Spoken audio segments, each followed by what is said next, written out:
normalement, bah, contrôle wana, il faut pas ça la main pour vous combattre embouteillage. Et ça va bien il faut ça la main normalement.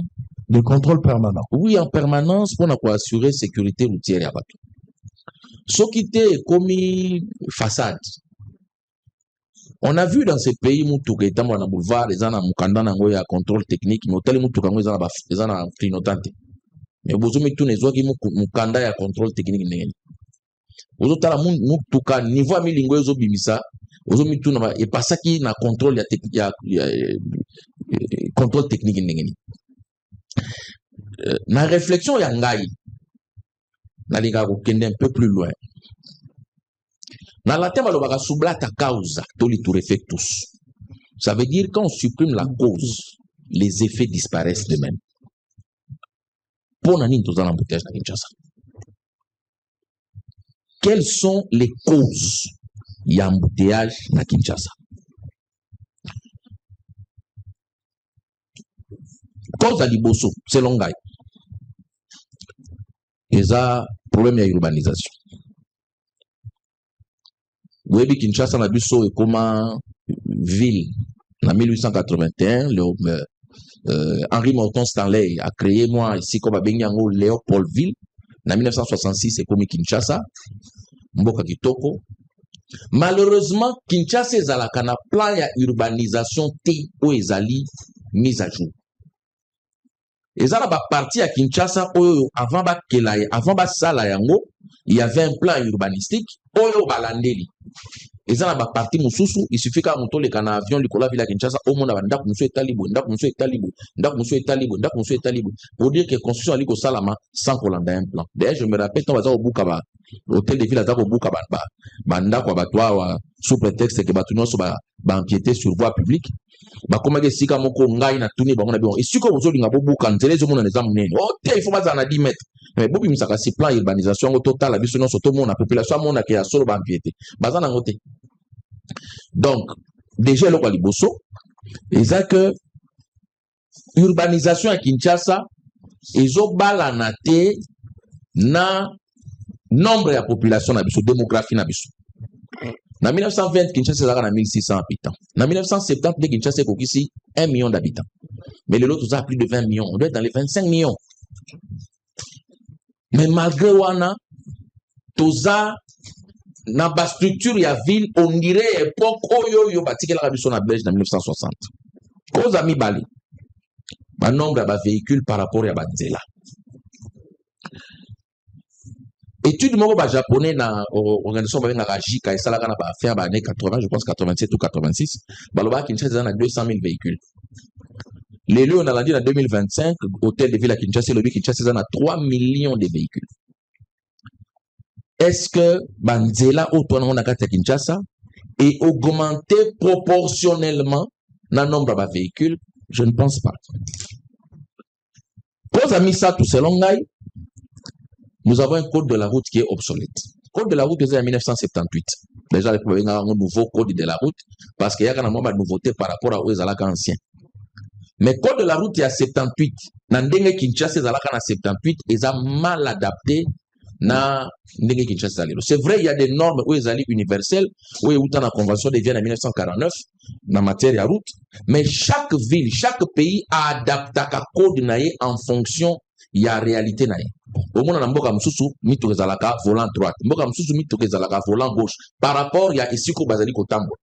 Et par nabiso, non seulement nous avons un code qui est complètement obsolète, c'est-à-dire il faut vraiment qu'on revoie un mot par rapport à la réalité nabiso. Nous vivons beaucoup de choses qui n'ont pas été prévues dans le code de 1978, mais aussi c'est un code qui est mal assimilé.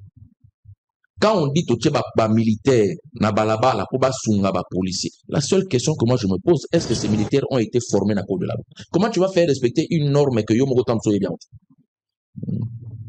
Donc nous avons un code de la route. Malheureusement, ils ont la formation ya bateau bazali censé pour faire respecter le code de la route. Ils ont laissé à désirer. Moi j'ai vu dans pays africain sous pour moi na comme na Carrefour, ils ont raté que on chamutu. Mutuka moko ya ngambo eleki moko ya ngambo wana eleki moko ya ngambo eleki moko bozo le tour de rôle moyen bato bakanga na Carrefour ezaki Or, biso bisiko mundela créa justement pour embouteillage ça la maté, carrefour, rond-point, netika embouteillage ça. Alors que ça babiloko justement mundela kela a créé rond-point pour embouteillage ça la té, a créé carrefour pour embouteillage ça la té.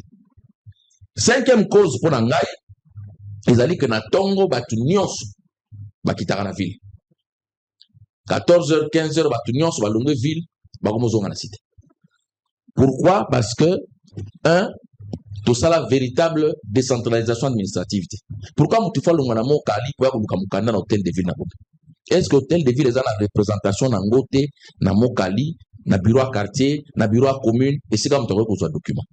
Pourquoi Moutifa Longana na matadi kibala pour avoir extrait à casier judiciaire na Gombe? Est-ce que police judiciaire wana azan extension te to yoko zala na extension te na matadi kibala pour que muto asuka na matadi kibala pour avoir document na. Donc nous convergeons vers la ville pour n'avoir comme première raison. Deuxième raison de converger vers la ville parce que prix azam marché central Kinshasa ville à munene boy zana marché central moko, et ce qui fait que Batunion soit au somba, on a pris à Zand, on a pris à commerce pour aller vendre ailleurs. Moi je propose, dans ville de Kinshasa, il faut créer 4 marchés centraux. To créer Moko, na Changu Kuna, soit na Ntsele, soit Bakota Kimbanse, qui marché central, il y a munene. Pour que Batunion soit à côté Kuna, Basombela Kuna, na pris à marché central. To créer Moussou Yami Balé, Bakota Matadiki Bala, cité verte, Kuna Likolo. Bateau nous soit à la côté kuna basala ba achat na bango côté kuna. Et puis de créer un sous na côté à pompage parce que de plus en plus de Congolais bateau qui n'a qu'à s'installer na Ngamboua. Et enfin élément souka cause à souka pour nangai les aliments qui a civisme. D'une part, il y a ceux qui ne connaissent pas le code de la route, d'autre part, il y a ceux qui connaissent mais qui estiment que la loi ne s'applique pas à eux. Et place on en dette na robin na matoi na d'abord bateau bazali na moi parcelle à pouvoir na mboka na biso. Parce que bateau va créer la troisième, quatrième bande na Congo en majorité. Ils ont ba jeep, ils ont ba gyrophare. Il est en roleka na simanaye 207 moko koti, taxi moko koti à la quatrième bande, il y a les cani pour ça na basoda, population va tikali ko kanga na sima. Donc nous avons proposé comme solution par rapport à wana, il y a les bosso na lobby ko créer 4 marchés centraux. Il y a mis balé na lobby, il faut qu'on identifie ma véhicule. Et dans le système auto sala passe, il faut que ma véhicule n'yon sur autant mon avis la Kinshasa et ça la identifié. Quand vous vous rendez compte que le gouverneur a fait un nombre de véhicules les alliés approximatifs, ça veut dire que nous n'avons pas une base de données où ils ont identifié véhicule n'yon. On doit faire une réforme. Il y a code de la route, Tokolissa, éducation civique et 2 choses encore à créer. Vous voyez, Belge a tiré la sur chemin de fer urbain. Et qui n'a 3 directions. Et l'on la gare centrale, et qui Kitambo, et qui est la pompage. Yami balé l'on gare centrale, et qui Matete, Lembaimbu, et qui est la Congo centrale. Yami ça, tu l'on gare centrale, et qui est Massina, et l'aéroport. Ce qui est réhabilité, chemin de fer urbain. Bien entendu, dans la condition, mon ya bien. Au Moutouazana veste, naïe, à Kitiawa, à Matina, Tranquille, et aux Amala. Et puis, deuxième chose, Kinshasa est une ville que vous allez encercler Mobimbalango par le fleuve et par des cours d'eau. On peut aussi développer des taxis fluviaux. Nous avons na kata netinga na silisiawa na keka na bichawa na matina na kata taxi fluvial na keko kitasio na zalaka na changu so na zalaka wapi et vous avez facilité pour nangai. Donc voilà contribution. Alors on va écouter Pius